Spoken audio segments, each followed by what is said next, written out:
শেখ হাসিনা যা দিতে সাহস করেনি শেষ পর্যন্ত সেটাই কি দিয়ে দিল বর্তমান তারেক রহমানের সরকার। প্রবাল দ্বীপ সেন্ট মার্টিনে কি এবার সত্যি যুক্তরাষ্ট্রের কাছে বিক্রি হয়ে গেল?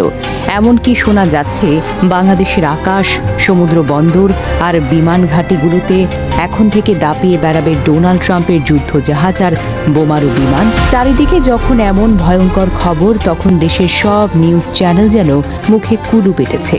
কিন্তু বিদেশের মাটিতে ঠিকই ফাঁস হয়ে গেছে ঢাকার বুকে ঘটে যাওয়া এক ভয়ঙ্কর গোপন চুক্তির খবর। ইউক্রেন আর রাশিয়ার মিডিয়াগুলোতে তোল পার করা এই খবরের পেছনের আসল রহস্য কি? তারেক রহমান ও ট্রাম্পের মধ্যে কি এমন চুক্তি হলো রাতের আধারে? এসব নিয়ে সাজানো হয়েছে আজকের আমাদের বিশেষ এই প্রতিবেদন। পুরো দুনিয়ার মানুষ চাইছে তাদের দেশ থেকে বিদেশি মিলিটারি চিরতরে চলে যাক। ঠিক তখনই ঢাকার মাটিতে ঘটে গেল এক অবাক করা কাণ্ড। গত 5 থেকে 7 মে ঘটে যাওয়া এই ঘটনাটি শুনলে হয়তো আকাশ থেকে পড়বেন। ডোনাল্ড ট্রাম্পের একেবারে কাছের কিছু লোক চুপি চুপি এসে হাজির হন বাংলাদেশে। টানা 3 দিন ধরে তারেক সরকারের সাথে তারা ভেতরে ভেতরে অনেক কথা সারেন। দেশের এত নামি দামি নিউজ চ্যানেল আর পত্রিকা থাকতেও এই খবরের এক টুকরো অংশ কেউ ছাপায়নি। পুরো ব্যাপারটা এমনভাবে চেপে যাওয়া হয়েছে যেন কিছুই হয়নি। কিন্তু সত্য কি আর চাপা থাকে? ইউক্রেনের মিলিটারি নামের এক পত্রিকা 3 দিনের পুরো কুকর্ম এক নিমিষেই ফাঁস করে দিয়েছে। তাদের খবরে এসেছে যুক্তরাষ্ট্রের ওই লোকজন বাংলাদেশের জায়গা আর পানির সীমানা নিজেদের কাজে লাগানোর একটি পাকাপাকি কাগজ আদায় করতে এসেছিল। আর তারেক সরকারও কোনো রকম বাধা না দিয়ে সেই কাগজ তাদের হাতেই তুলে দিয়েছে। 3 দিনের এই লুকোচুরি খেলায় ওয়াশিংটনের বাবুরা যে চাল চেলেছেন, তাতে এই এলাকার রাজনীতির হিসাব এক নিমিষেই পাল্টে গেছে। আর এই খবর জানাজানি হতেই চারপাশে দেশগুলো রীতিমতো যেন ঘাম ছুটে যায়। সবাই এখন ভাবে আসলে ভেতরে ভেতরে কি এমন পাকানো হচ্ছে যা বাংলাদেশের সাধারণ মানুষ টেরি পেল না। এত বড় একটা দেশ, অথচ কারো কাছে বিন্দুমাত্র কোনো খবর নেই। সবচেয়ে বড় আতঙ্কের জায়গাটা হলো আমাদের একমাত্র প্রবাল দ্বীপ সেন্ট মার্টিন। এই ছোট্ট দ্বীপটি যুক্তরাষ্ট্রের জন্য অনেক দিনের টার্গেট। শোনা গেছে 2013 সাল থেকে হোয়াইট হাউস শেখ হাসিনার ওপর মারাত্মকভাবে চাপ তৈরি করছিল যেন এই দ্বীপটি তাদের হাতে দিয়ে দেওয়া হয়। কিন্তু শেখ হাসিনা সেই সময় পশ্চিমা বাবুদের বারবার বুড়ো আঙুল দেখিয়েছেন। তিনি কোনো মতেই এই দ্বীপটি দিতে রাজি হননি। আর এখন পরিস্থিতি একেবারেই উল্টে গেছে। যে কাজ আগের সরকার করতে সাহস পায়নি, তারেক সরকার খুব সহজেই সে কাজটা সেরে ফেলেছে বলে চারিদিকে খবর রটিয়েছে। সামরিক দিক থেকে মহাদামি এই সেন্ট মার্টিন দ্বীপ এখন কার্যত ভিনদেশি মিলিটারির আস্তানায় পরিণত হওয়ার কথা। এই ঘটনার পর থেকেই অনেকে ভারত মহাসাগরে বিখ্যাত দিয়াগো গার্সিয়া দ্বীপের কথা মনে করিয়ে দিচ্ছেন। এই দ্বীপের পেছনের গল্প খুঁজলেই দেখা যায়, প্রথমে বলা হয়েছিল সেখানে দুটি দেশ মিলেমিশে নিজেদের কাজ চালাবে। কিন্তু কিছুদিন পর যেতে না যেতেই যুক্তরাষ্ট্র আসল চেহারা বের করে ফেলে এবং পুরো দ্বীপটি একাই নিজেদের পকেটে তুলে ফেলে। এরপর সেই দ্বীপকে নিজেদের সবচেয়ে বড় আস্তানা বানিয়ে মধ্যপ্রাচ্যের বিভিন্ন দেশে ভয়াবহ হামলা চালিয়েছিল ট্রাম্পের লোকজন। সেন্ট মার্টিন ক্ষেত্র এখন মুখে বলা হচ্ছে বাংলাদেশ আর মার্কিন মিলিটারি একসঙ্গে কাজ করবে। কিন্তু আসল সত্যটা হলো এই দ্বীপ খুব দ্রুতই ওয়াশিংটনের সম্পূর্ণ কবজায় চলে গেছে। একটা দ্বীপ হাতছাড়া দেওয়ার মানে হলো নিজেদের একটা বড় অংশ অন্যের হাতে দিয়ে দেওয়া। সেন্ট মার্টিন তো কেবল একটা শুরু। এরপরেই আসে আরও এক ভিন্ডি খাওয়া খবর। পর্দার আড়ালে সই হয়ে গেছে আকসা নামের এক অদ্ভুত চুক্তি। এই চুক্তির মূল রহস্য হলো এখন থেকে যুক্তরাষ্ট্রের নৌবাহিনী কোনো বাধা ছাড়াই বাংলাদেশের চট্টগ্রাম বন্দর, একদম নতুন তৈরি হওয়া মাতারবাড়ি গভীর সমুদ্র বন্দর সহ মোট 4টি প্রধান বন্দর নিজেদের খেয়াল খুশি মতো ব্যবহার করতে পারবেন। এই বন্দরগুলো দিয়ে দেশের সিংহভাগ ব্যবসা চললেও আর সেখানে এখন বিদেশি মিলিটারির আনাগোনা চলবে। শুধু সমুদ্র বন্দর দিয়ে তো তারা থেমে থাকেনি। বাংলাদেশের আকাশ আর বিমান ঘাঁটিগুলো এখন থেকে ট্রাম্পের যুদ্ধ বিমানের অবাধ চারণভূমি হয়ে উঠেছে।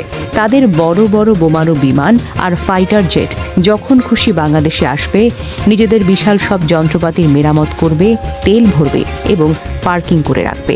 নিজের স্বাধীন দেশে বসে ভিনদেশি সেনাদের এমন আচরণ, পরিস্থিতি তৈরি হওয়া যেন সত্যি চরম দুঃখের বিষয়। দেশের পুরো নৌপথ আর আকাশপথ এখন আক্ষরিক অর্থেই ট্রাম্প প্রশাসনের নাচের পুতুল হয়ে গেল। আগে যেখানে আমাদের নিজেদের জাহাজ আর বিমান স্বাধীনভাবে চলতো, সেখানে এখন ভিনদেশি বিশাল সব মিলিটারি জাহাজগুলো দিয়ে জায়গা দখল দখল করে ফেলেছে। এর ফলে আমাদের নিজেদের কাজের কোনো ক্ষতি হবে বা হবে কিনা তা কিন্তু তারা একবারও চিন্তা করেনি, বরং এখন সাধারণ মানুষ আরও বেশি ভোগান্তিতে পড়বে। এই চুক্তির ফলে আমাদের আকাশসীমায় যে কখন কে কিভাবে আসছে আর কখন কে কিভাবে যাচ্ছে তার কোনো হিসেব আমাদের কাছে আর নেই।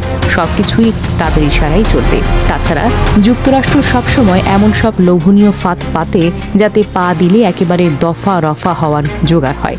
তারা বিএনপি সরকারকে অত্যাধুনিক যুদ্ধাস্ত্র বিক্রির মূলা ঝুলিয়ে জিসোমিয়া নামের একটি চুক্তিতে সই করিয়ে দিয়েছে। এই চুক্তির পেছনে যে বড় ফন্দি আছে তা জানলে সাধারণ মানুষের চোখ যেন কপালে উঠবে। কথায় আছে, বিনা মেঘে বজ্রপাত। এই চুক্তির যেন ঠিক এমনই এক ঘটনা। এই চুক্তির নিয়ম অনুযায়ী তারেক প্রশাসন যদি ওয়াশিংটনের কাছ থেকে কোনো আধুনিক যন্ত্র বা সরঞ্জাম কেনে, তবে তার বিনিময়ে বাংলাদেশের মিলিটারির সব ধরনের গোপন তথ্য যুক্তরাষ্ট্রের হাতে তুলে দিতে হবে। নিজের দেশের মিলিটারির একেবারে ভেতরের খবর যদি অন্য একটা দেশের কম্পিউটারে চলে যায়, তবে সেটা দেশের আর কোনো গোপনীয়তা বলতে কিছুই থাকবে না। এই চুক্তির কারণে একটা নিরপেক্ষ দেশকে জোর করে এক বড় খেলায় বলির পাঠা বানানো হয়েছে। এটি শুধু একটি সাধারণ কাগজের সই নয়, বরং দেশের মূল নিরাপত্তা ব্যবস্থাকে পুরোপুরি অন্যের হাতে তুলে দেওয়ার এক সূক্ষ্ম চাল। এর ফলে আমাদের দেশের নিজস্ব কোনো গোপনীয়তা আর বাকিই থাকলো না। ট্রাম্পের লোকজন চাইলেই তো আমাদের দেশের যে কোনো তথ্য খুব সহজেই জেনে নিতে পারত। একটি দেশ কিভাবে চলে, তাদের কাছে কি কি আছে, সবকিছু এখন বিদেশিদের নখ দর্পণে থাকবে। এখন সবার মনে একটাই প্রশ্ন জাগতে পারে, হঠাৎ করে বাংলাদেশের উপর যুক্তরাষ্ট্রের এত প্রেম কেন উঠল? ভাই, এই মশলা দিয়ে যারা মুড়ি মাখা পছন্দ করে তারা যদি একবার মুড়ি মাখা পৃথিবীর ম্যাপটারের দিকে আপনাকে তাকাতে হবে।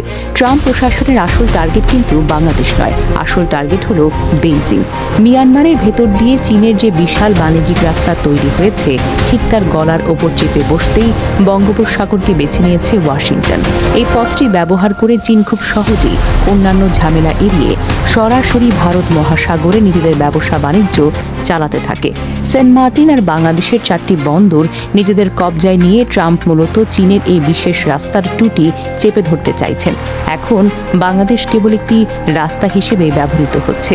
চীনের একদম নাকের ডগায় নিজেদের আস্তানা গেড়ে বেইজিংয়ের কপালে চিন্তার ভাঁজ ফেলে দিয়ে যাচ্ছে যুক্তরাষ্ট্র। আর এই দুটি বড় দেশের লড়াইয়ে মাঝখানে পড়ে চ্যাপ্টা হয়ে যাচ্ছে বাংলাদেশ।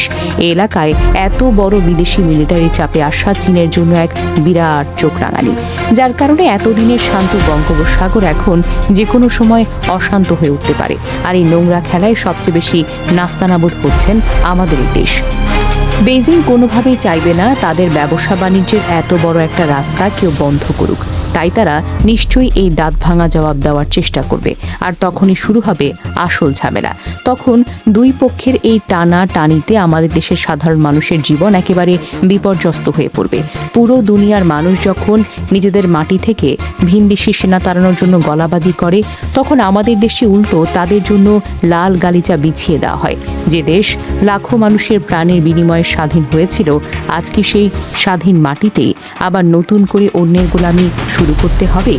কিছু সামরিক সুবিধা আর গদি রক্ষায় ফিকিরে দেশের আকাশ আর সমুদ্র সীমা যেভাবে বিলিয়ে দেওয়া হলো, তার চরম মাসুল হয়তো আমাদের আগামী প্রজন্মকে গুনতে হবে। তারা হয়তো আমাদের এই কাজের জন্য কোনো দিন আমাদের ক্ষমা করবে না।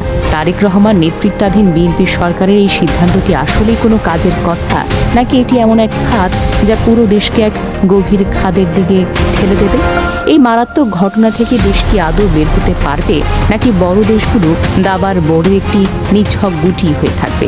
সে উত্তরটা হয়তো সময় দেবে। তবে আপাতত যে পরিস্থিতি চারিদিকে দেখা যাচ্ছে, তাতে দেশের ভবিষ্যৎ নিয়ে সাধারণ মানুষের কপালে হাত পড়ার জোগাড় হয়েছে। আমাদের দেশের মাটি ব্যবহার করে অন্য দুটি বড় দেশ যদি নিজের মধ্যে লড়াই শুরু করে, তবে তার ফল যে কতটা খারাপ হতে পারে তা ভাবলেও তো গায়ে কাঁটা দিয়ে ওঠে। সবার এখন একটাই চাওয়া, দেশটা যেন কোনো বড় বিপদে না পড়ে। দেশের মানুষ সবসময় চায় শান্তিতে বাঁচতে। তাই খুব দ্রুত এই ঝামেলাগুলোর একটা সঠিক সমাধান হওয়া জরুরি, যাতে আমরা আমাদের স্বাধীনভাবে নিজেদের মতো করে সামনের দিকে এগোতে পারি।